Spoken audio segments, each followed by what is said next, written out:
দেখুন, আজকের ভিডিওতে আমি অপারেশনাল অ্যাম্পলিফায়ারের আরো দুটি অ্যাডভান্স প্রবলেম সলভ করাবো, অ্যাডভান্স এবং ট্রিকি বোথ। ঠিক আছে, তো প্রথম কোশ্চেনটি লাইক এরকম। এখানে V1 একটি ইনপুট দেয়া আছে, তিনটা অপ অ্যাম্প ইউজ হয়েছে। প্রথম অপ অ্যাম্পের V1 ভোল্টেজ, এদিক দিয়ে একটা RG রিওস্ট্যাট ইউজ করা হয়েছে। সেই RG এর ভ্যালুটা কত হবে, যে সেটিং দেয়া আছে সেটার জন্য RG এর ভ্যালুটা কত হবে সেটা আমাদের লাগবে। V2 আর সবগুলো রেজিস্টার 25K করে।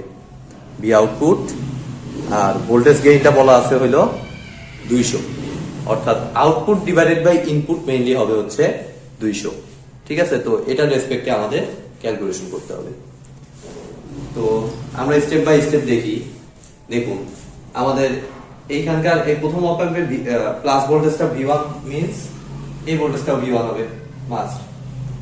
আবার এই ভোল্টেজটা V2 মানে এই ভোল্টেজটাও আমাদের V2 হবে। ঠিক আছে, এটুকু তো আমরা বুঝতে পারতেছি। এবার আমাদের বুঝতে হবে হলো কারেন্ট চলাচলের পথটা। ঠিক আছে, কারেন্ট চলাচলের পথটা কোন দিকে হবে।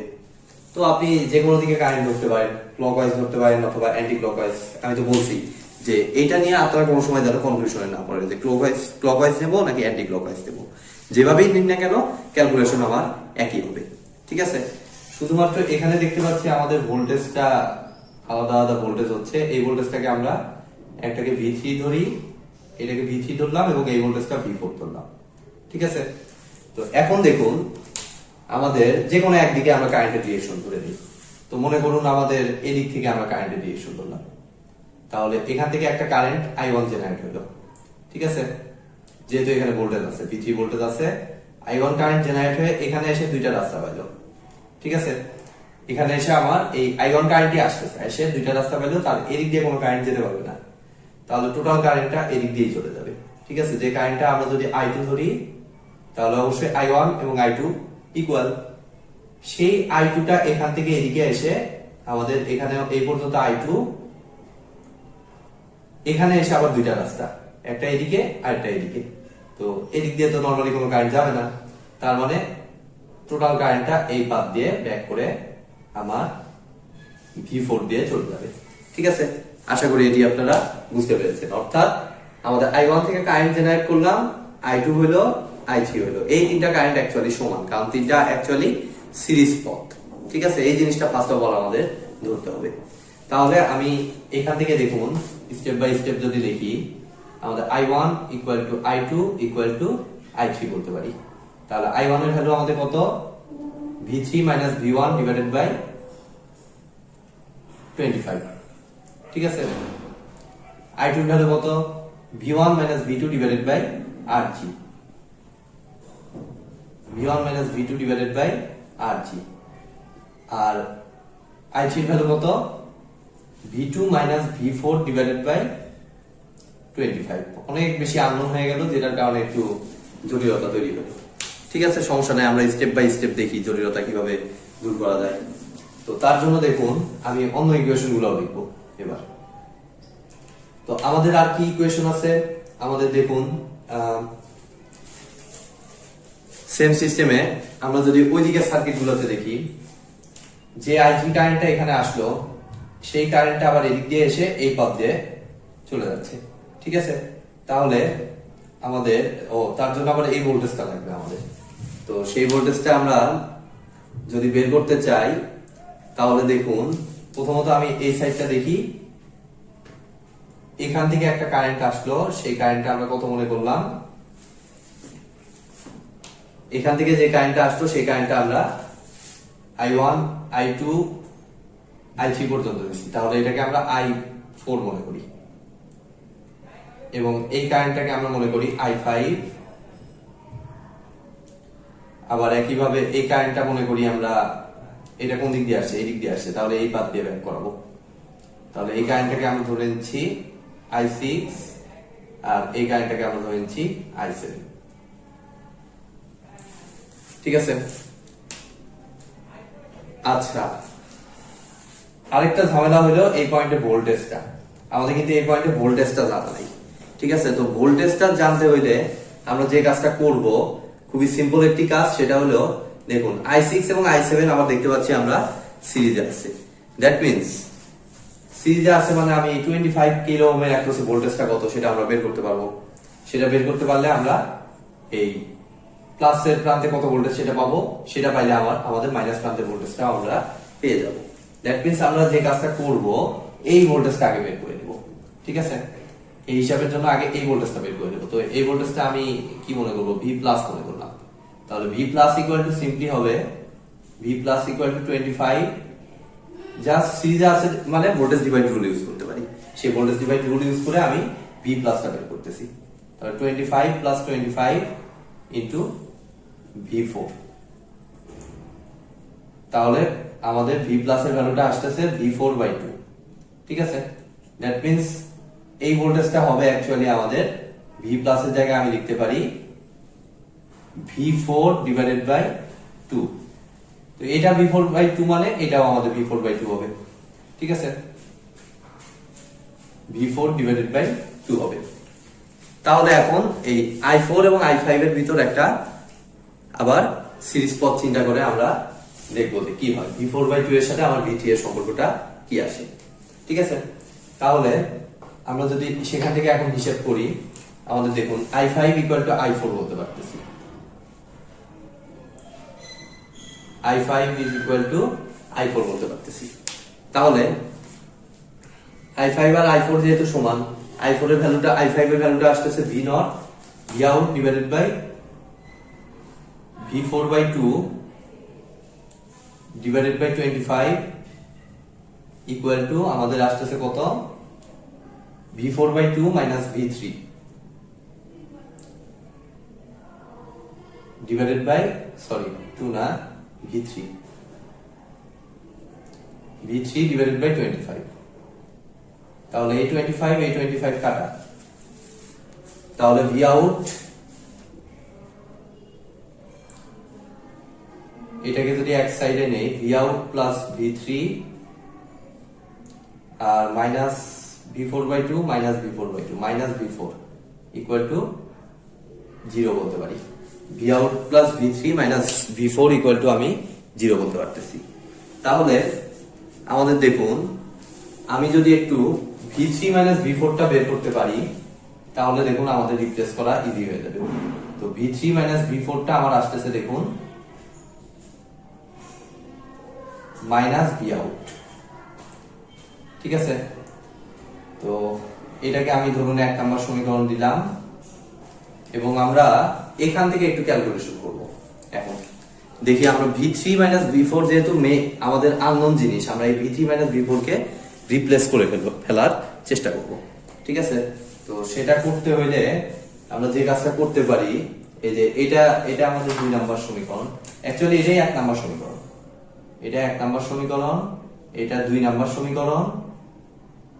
এখান থেকে আমাদের আননোন রিপ্লেস করতে হবে এখন জাস্ট, আর এটা 3 নাম্বার সমীকরণ।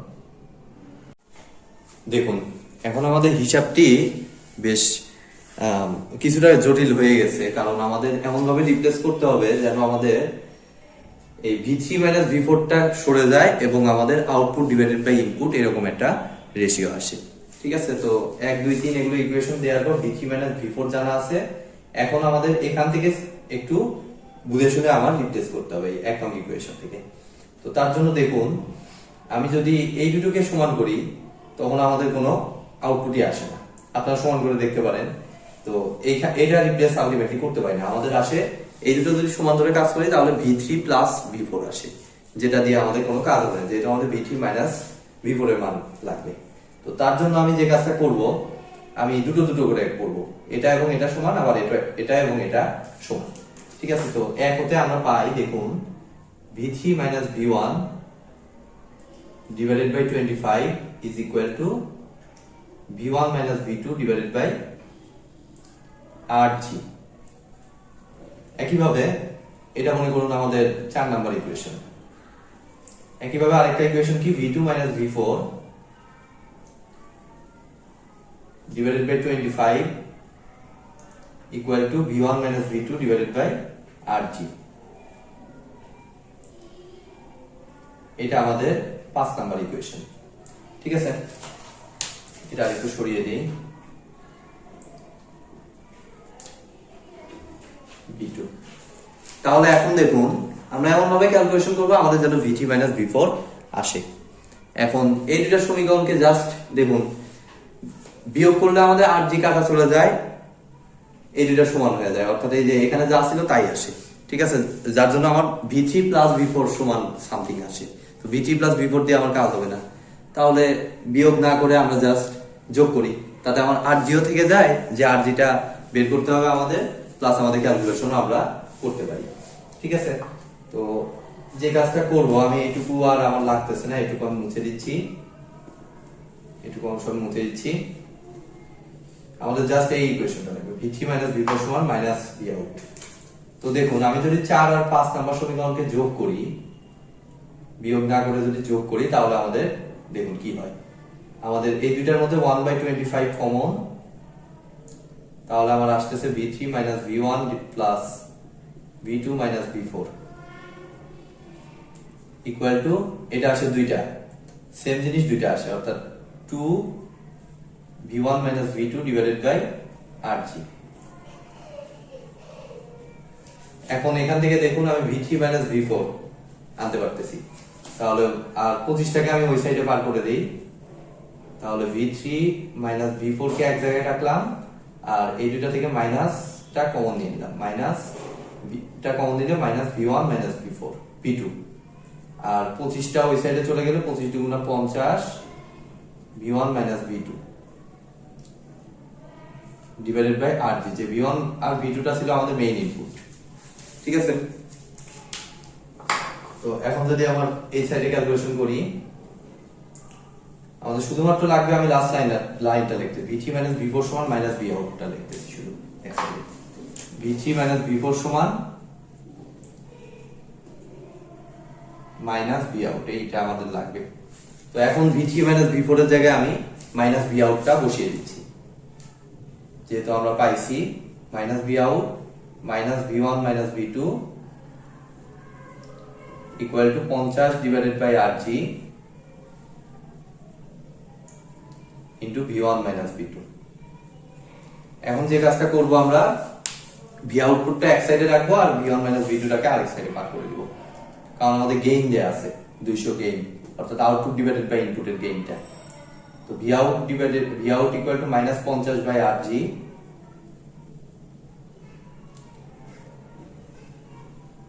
Into V1 minus V2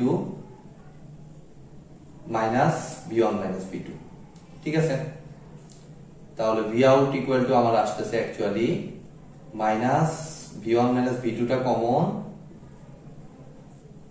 50 divided by RG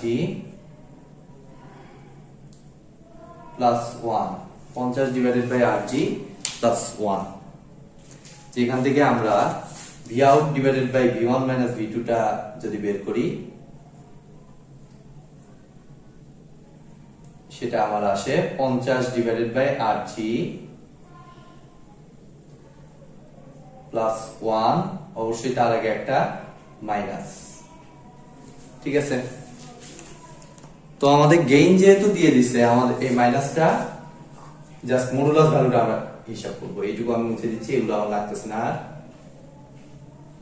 আমার জাস্ট RG ভ্যালু হিসাব করতে হবে। এখন জাস্ট আমরা যদি এটার মডুলাসটা চিন্তা করি, আমাদের RG ভ্যালু লাগবে, মডুলাসটা চিন্তা করলে আমাদের V out divided by V1 minus V2, এটার মডুলাসটা হচ্ছে আমাদের জাস্ট মাইনাসটা উঠে যাবে, 50 divided by RG plus 1, 50 divided by RG plus 1, তাহলে V out বাই আমাদের এটাই হলো মেইনলি আমাদের gain, output divided by input V1 minus V2, যেহেতু দুইটা ইনপুট আছে কম্পারেটর হিসেবে লাইক কাজ করতেছে, কম্পারেটর না, সরি আমি একটু ভুল বলেছি, কম্পারেটর না ডিফারেন্স। ঠিক আছে, তো V out আর এটা রেশিও দেখুন দেয়া আছে 200, তাহলে আমাদের 50 divided by RG plus 1 equal to 200। তাহলে এখান থেকে দেখুন আমাদের RG টা আমরা ক্যালকুলেশন করলে পেয়ে যাচ্ছি, তো RG টা হিসাব করলে আমাদের আসতেছে দেখুন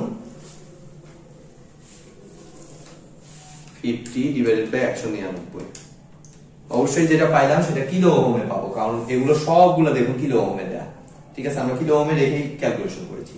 দ্যাট মিন্স আমরা 0.251 কিলো ওহম,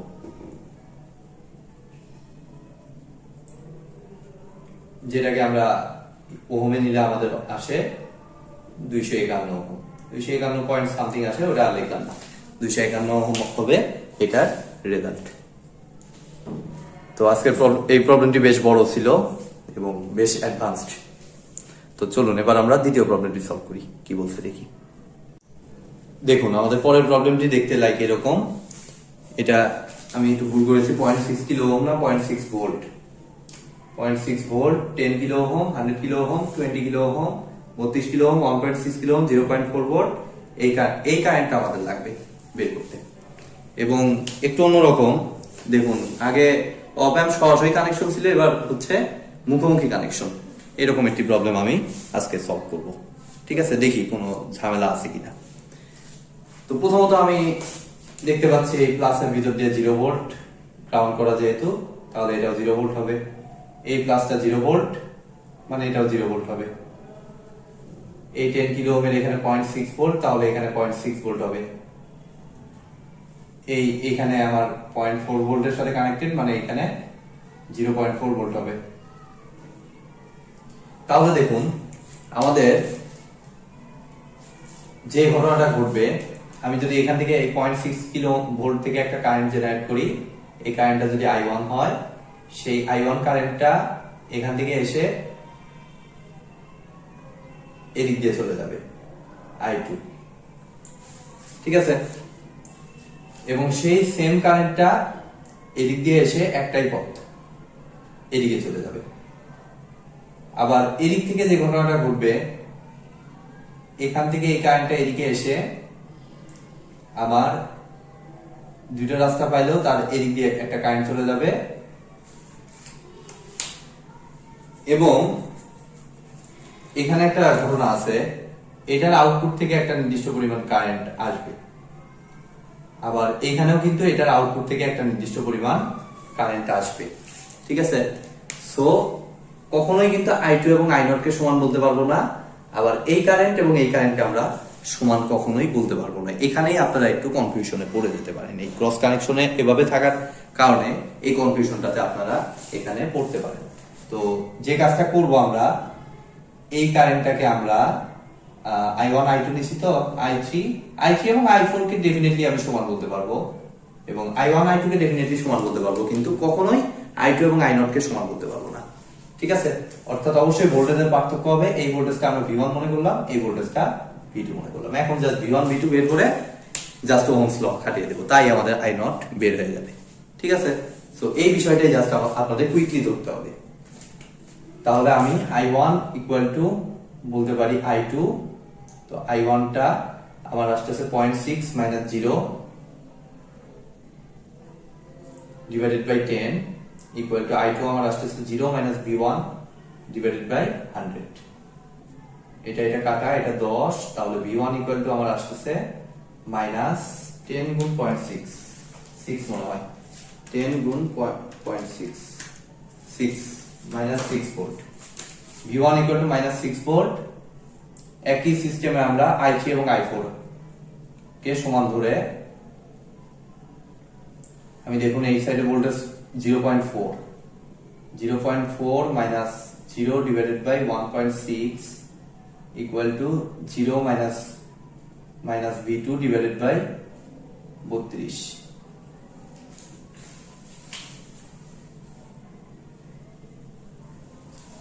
তাহলে এখান থেকে যদি আমরা একটু হিসাব করি, 0.4 ভাগ 1.6 32, V2 equal to minus 8 volt. V2 equal two আমার আসছে মাইনাস 8 ভোল্ট। V1 V2 দুইটাই পাইছি। এখন I0 এর ভ্যালুটা হবে simply V1 minus V2 divided by 20। Kilo ওহমে রাখছি মানে এটা মিলি অ্যাম্পিয়ারে আসবে এই রেজাল্টটা। তাহলে আমি যদি হিসাব করি এখন, V1 এর ভ্যালু মাইনাস 6 মাইনাস 8, তাহলে plus 8 divided by 20, 8 minus 6 divided by 20, 2/20 0.1 milli ampere. তাহলে আমাদের যেহেতু 20 রাখছি, অবশ্যই মিলি অ্যাম্পিয়ার আসবে রেজাল্টটা। কিলো ওহম থেকে ওহমস বানাই নাই। 0.1 মিলি অ্যাম্পিয়ার বা 100 মাইক্রো অ্যাম্পিয়ার, যেভাবে আপনারা লিখেন সেটাই সঠিক। তো জাস্ট এই প্যাচটুকু আপনাদের ধরতে হবে এখানে যে ঘটনাটা ঘটছে। তো আজকের মতো ভিডিওটি এ পর্যন্তই। ভিডিওটি যদি ভালো লেগে থাকে অবশ্যই ভিডিওতে একটি লাইক দিবেন, বন্ধুদের সাথে বেশি বেশি শেয়ার করবেন, আর চ্যানেলে নতুন হয়ে থাকলে অবশ্যই চ্যানেলটি সাবস্ক্রাইব করবেন। ধন্যবাদ।